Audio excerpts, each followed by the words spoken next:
ओम नमो भगवते वासुदेवाय। राजा जनक शरीरधारी होते हुए भी विधेय कहलाते थे। अष्टावक्र एक बहुत बड़े तपस्वी थे। अष्टावक्र की विद्वता को वह जानते थे।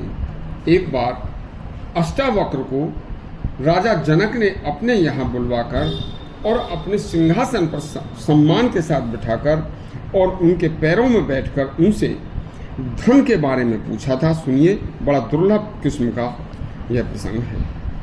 राजा जनक शरीरधारी होते हुए विदेह कहलाते थे तथा अष्टावक्र की पवित्र तपस्वी बुद्धि के बारे में भी उन्हें पता था।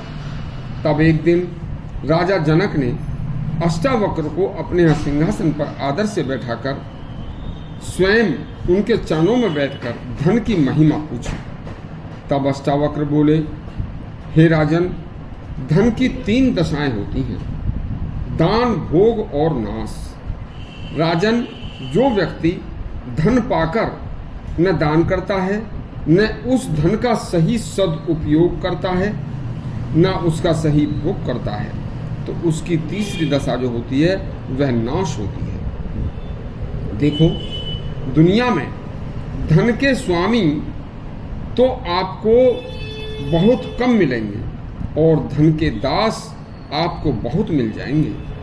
यदि कोई धन की ओर न देखे तो वह अपने को निर्धन या गरीब मान ही नहीं सकता। बहुत धन कमाकर मनुष्य भविष्य में आलसी, भोगी व लालची बन जाता है। जो आवश्यकता से अधिक धन कमाकर दान, पुण्य व पुरुषार्थ नहीं करता, वह रोगी, अपराधी व चोर की श्रेणी में आता है। जो धन की सार्थकता को नहीं जानता, उसके लिए धन सांप और बिच्छू की तरह हो जाता है। क्यों कि वही धन उसे काटना शुरू कर देता है और वह अधिक धन से सुख की जगह दुख का कारण बन जाता है। जो मनुष्य निर्धनों को तुच्छ समझता है और धनवानों से प्रीति करता है, उसे तुच्छ, अधम व नीच व्यक्ति समझो। बुद्धिमान पुरुष कभी गरीब निर्धन से गिलानी नहीं करता। वह धन का सदुपयोग धर्म व दान में करता है। ऐसा करने वाले मनुष्य की बुद्धि शुद्ध होकर मन भी शुद्ध हो जाता है तथा उस धन से, सदुपयोग से, दान से, धर्म से मनुष्य के सब दोष नष्ट हो जाते हैं। जो दीन दुखियों की दशा देखकर दुखियों के दुख दूर करता है, दान से, धन से अतिथि का सत्कार, विद्यार्थियों की सहायता, रोगियों का उपचार कराता है, जो पुरुष धनी होकर विनम्र भाव से विरक्तों की सेवा करता है, वह उच्च गुणों से संपन्न आदर्श व्यक्ति भगवान को अति प्रिय होता है। उसके सभी शत्रु नष्ट हो जाते हैं। जिसके धन का मुख धर्म कार्यों में दान के लिए खुला होता है, उसके लिए स्वर्ग का दरवाजा खुला होता है। जिसके धन का मुख धर्ममय दान के लिए बंद होता है, उसके मरने पर उसके लिए नरक का दरवाजा खुला मिलता है। धनवान कृपण में अनेक दोष आ जाते हैं। धन का सदुपयोग करने वाले के सभी दोष चले जाते हैं। एक संत ने दिव्य दृष्टि से देखा तो स्वर्ग में निर्धन और नरक में धनवान ज्यादा दिखाई दिए थे।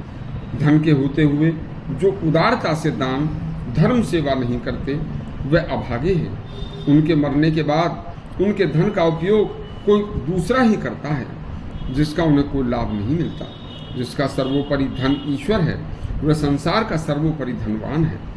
कितनी भी अकूत संपत्ति क्यों न हो, यदि उसका सही मायने में सही सदुपयोग नहीं किया जाएगा तो वह एक दिन अंत में खाली हाथ मृत्यु को प्राप्त होकर सब कुछ यहीं छोड़कर चला जाएगा।